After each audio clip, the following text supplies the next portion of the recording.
It really is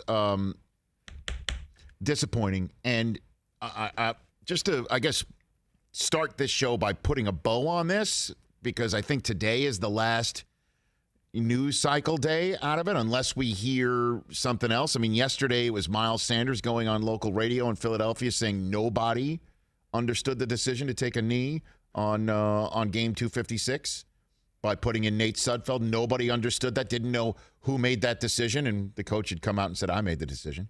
And then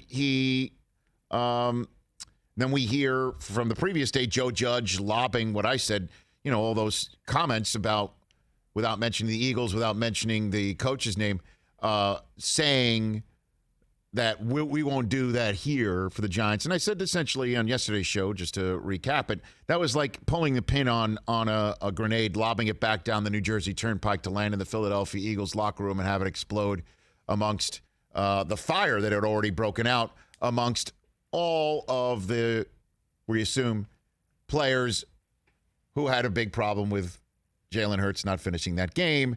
And we're all assuming that meeting of the minds of Carson Wentz and Zach Ertz and Jason Kelce, three of the core members of this Eagles team that did win a Super Bowl. And again, we all know Wentz was hurt, but his MVP-type play is what set them up for the 1 seed that Nick Foles wound up cashing in against the Patriots in that playoff run. Those guys were all on the field, and we assume it's them talking to each other about how everything just stunk. And how, interesting it is that the Eagles, who said that, hey, Patriots players, we have fun here. A few years later, it's no longer fun. Those ice cream Saturdays that Doug Peterson had, not so fun. Where are the dog masks? Now that basically it's more about having their tonsils ripped out than the ice cream. So the reason why I'm bringing it all up is Jason Kelce took to his Instagram account today and attempted to play fireman. And this is why he's. You could definitely call him the most valuable Eagle. You really could. There's Fletcher Cox on defense. Malcolm Jenkins is gone. You could mention one of the quarterbacks. You could, right? But in terms of having the heart and soul of the city, showing up to the parade in the Mummers outfit and having that blue collar mentality, and it was 3 weeks ago he gave that impassioned speech about the competition being all that matters and focusing on the winning, and don't blame it on Carson, it's all on all of us. We are the ones who stink alongside of him. I mean, and then as we all know, the coach and the management team kind of kneecapped that whole soliloquy with one insertion of Nate Sudfeld. And Kelce, I think, is coming to the defense of a teammate. And it's not Jalen Hurts. No, I'm not saying that that's not the guy who he should be talking about. But Nate Sudfeld is a teammate of his. And many in the business, which is another way of saying somebody like me, has said Nate Sudfeld is the new form or shorthand of saying tanking. Yeah, full Sudfeld. So here's the Instagram post, and I want to put it up here. Thought I would just clear the air to clarify and more accurately depict what happened during the game on Sunday. At the end of the third quarter, I was told on the bench that Sudfeld was going into the game. I went up to Doug, meaning Peterson, and asked him if he was taking Hurts out. He said, yes, I think Nate's earned the right to play. I said, everyone else is staying in. He said, absolutely. I then went to find Suddy, started taking snaps on the sideline with him, called the other linemen over, and had them listen to his snap count to make sure everyone was on the rhythm of his cadence, and then went out for the next drive, being a professional. And then this is several frames. Next up, he then said, at no point was anything for me or anyone else confrontational. We all knew leading into the game that Sudfeld was told to be ready for play and that Doug wanted to see what he could do in a game situation. All of us during the week leading up were excited for Nate, a guy that's been with us for 4 years, to get an opportunity in a real game to show the world what he can do. We all have complete confidence in Nate as a player.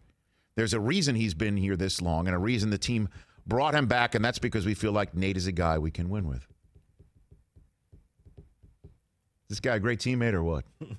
Right. Most valuable Eagle. Whatever Jeff Lurie's paying him, Not enough. I understand the optics of how it looked, he went on, and I'd be lying if I wasn't a little surprised given the circumstances that the move happened when it did, but every one of us did our best, and all of us believe we can win with Nate Sudfeld. It was a difficult situation to be put into. You could say that again. Especially when you have a 10-year veteran center who doesn't snap the ball to you accurately on your second drive of the game. Wow. I know we can win games with Nate because I know Suddy can play. It didn't work out Sunday, but as always, that's not just on him. He's referring to the second drive of the game, winding up in the hands of Chase Young because the ball was on the ground. Right. It was an errant snap that wound up being snapped to the shins of Sudfeld in that game. And who was that 10-year center? That'd be Jason Kelce. Oh, wow. Brotherhood of men. God, I love the NFL. And I know it's not the only sport that does this, but I revere this sort of behavior. I really do. And unfortunately, Nate Sudfeld's insertion in his way of playing only added to the intensity and the fervor of the disappointment by the fans of the Giants and the NFL to see this in Game 256. I don't know if this puts any of the fire out, but it definitely shows some function rather than dysfunction. And kudos to Kelce for doing this. What a good teammate. Honestly, whatever Jeff Lurie is paying him, there should be something a little extra in the paycheck because that comes to the rescue of the coach. It does make it seem like the coach does have some sort of competitive sensibility and some sort of say-so. Still, it still makes no sense, honestly. Jalen Hurts finishing that game, to me, is more important for the development of one of the quarterbacks on the roster rather than seeing in the remaining snaps of 2020 what Nate Sudfeld has. But he has been waiting for an opportunity. He did get hurt, and to get him some reps, might have buoyed the morale if it wasn't done the way it was done. Should started him. Just start him. That's the way you're going to go. If you just want to pull the plug. But once again, they will dance the card 6th overall up to the commissioner. Should that be the construct of a post-pandemic or a easing pandemic draft coming up in April. Hey, you watched all the way to the end. Thanks for that. Watch more right here